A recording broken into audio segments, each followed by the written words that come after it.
berkaitan dengan hal ini, ekspektasi terhadap perubahan postur APBN di tahun 2025 ini sendiri seperti apa begitu? Mungkin dari sisi pendapatan negara dan juga arah dari belanja negara. Seperti apa, Pak Raden? Kalau dari sisi pendapatan negara, saya pikir di tahun 2025 belum akan banyak berubah.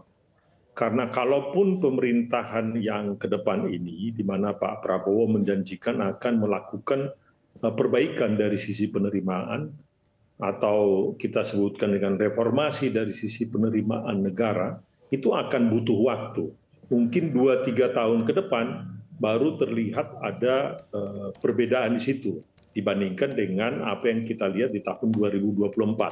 Jadi tahun 2025 saya tidak melihat akan terjadi perubahan signifikan dari sisi penerimaan.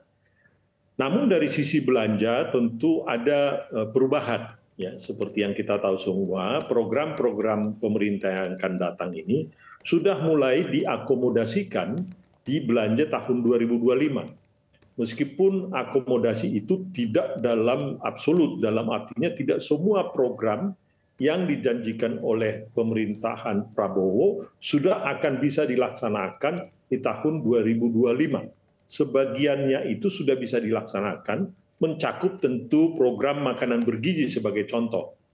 Program makanan bergizi mungkin anggarannya itu dugaan saya kalau dilakukan secara penuh ya dengan anggaran yang kita tahu sekitar 15.000 rupiah per orang ya itu mungkin akan mencapai sekitar 250 triliun. Tetapi untuk tahap pertama ini yang dilakukan adalah hanya sekitar 71 triliun yang sudah diakomodasikan oleh anggaran tahun 2025. Tentu nanti tahun 2026 bisa tambah lagi, 2027 tidak tambah lagi, dan akhirnya nanti di tahun keempat bisa komplit. Demikian juga penguatan kualitas pendidikan termasuk revitalisasi sekolah juga sudah dianggarkan, tetapi belum sepenuhnya.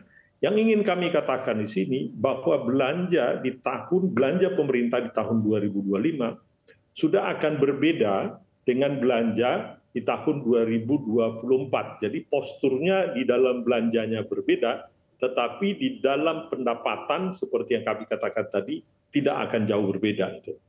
Oke, baik Pak Raden. Tadi Anda menyampaikan bahwa reformasi penerimaan negara ini membutuhkan waktu 2 hingga 3 tahun ke depannya begitu. Dan di satu sisi juga kita ketahui ada beberapa rencana dari pemerintah untuk mendongkrak pendapatan negara, termasuk adalah dari kenaikan PPN dari 11% hingga menjadi 12% di tahun depan, dan ada juga rencana penerapan untuk cukai begitu ya untuk beberapa produk. Nah, apakah ini artinya juga masih belum cukup untuk mendongkrak pendapatan negara? Dan di satu sisi juga kita ketahui ada rencana dari presiden terpilih untuk membentuk badan penerimaan negara. Apakah ketika artinya dari DJP dan juga dari direktorat di Kementerian Keuangan yang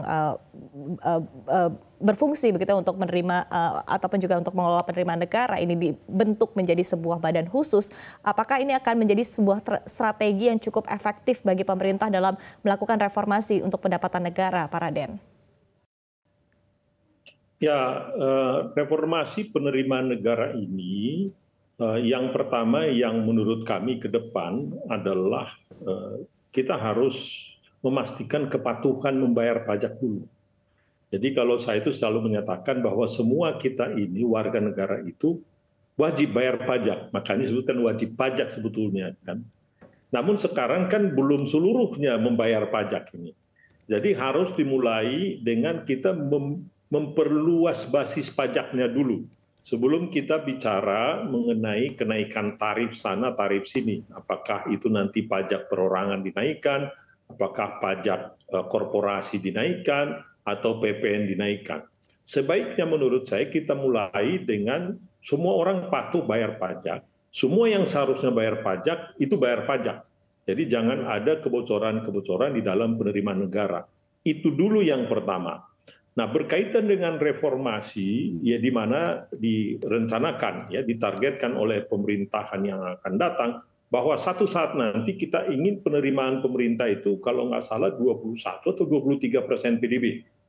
Atau pajaknya itu hampir 19% PDB. Sedangkan sekarang pajak kita masih sekitar 10,5%. Jadi kenaikan itu 8,5% PDB.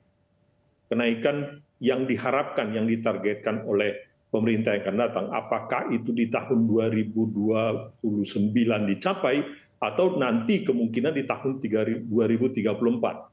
Tetapi itu adalah jobs atau pekerjaan yang sangat-sangat luar biasa untuk menaikkan penerimaan pemerintah dari 10,5% menjadi 19%. Kita belum pernah mencapai itu.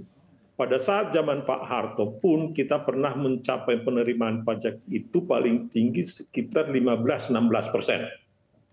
Artinya, kalau memang kita mau mengusahakan reformasi perpajakan. Nah, reformasi perpajakan saya perlu catat dulu, tidak hanya sekedar membuat BPN.